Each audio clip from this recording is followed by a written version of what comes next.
বন্ধুরা, আজ আমরা কথা বলবো ভারতের মহাকাশ ইতিহাসের এক অনন্য অধ্যায় নিয়ে, ভারতীয় আন্তরিক স্টেশন VAS।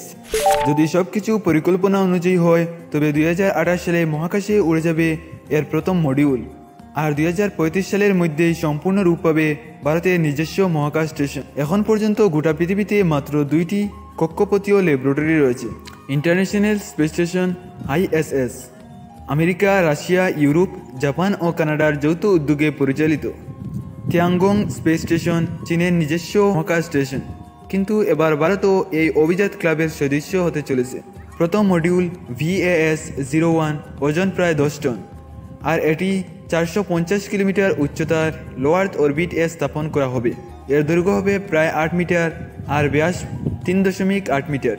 এই মডিউল শুধু প্রযুক্তির প্রদর্শনী নয়, এটি ভারতের মহাকাশ গবেষণার ভবিষ্যতের প্রবেশদ্বার। সম্পূর্ণ দেশীয় প্রযুক্তিতে তৈরি environmental control and life support system, Bharat docking system, Bharat berthing mechanism, স্বয়ংক্রিয় হেজ সিস্টেম, মাইক্রোগ্র্যাভিটি গবেষণা ও প্রযুক্তি পরীক্ষার সুযোগ, বৈজ্ঞানিক পর্যবেক্ষণ ও মহাকাশচারীদের বিনোদনের জন্য জানালা, স্পেস স্যুট ও এয়ারলক সাপোর্ট, যাতে মহাকাশচারীরা এক্সট্রা ভেহিকুলার অ্যাক্টিভিটি করতে পারেন। এছাড়াও থাকবে বিকিরণ সুরক্ষা, মাইক্রো মিটিওরেট থেকে সুরক্ষা আর রিফিউলিং এর সুবিধা। এই স্পেস স্টেশনে চলবে মেডিসিন, জীববিজ্ঞান, প্রযুক্তি এবং ইন্টারপ্ল্যানেটারি মিশন।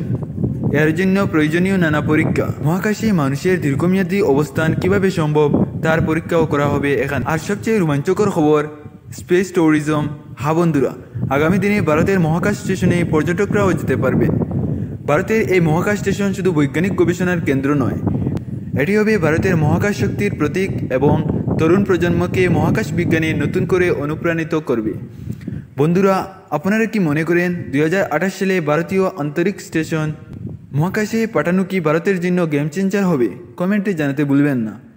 আর ভিডিওটি ভালো লাগলে লাইক, শেয়ার আর সাবস্ক্রাইব করতে অবশ্যই ভুলবেন না।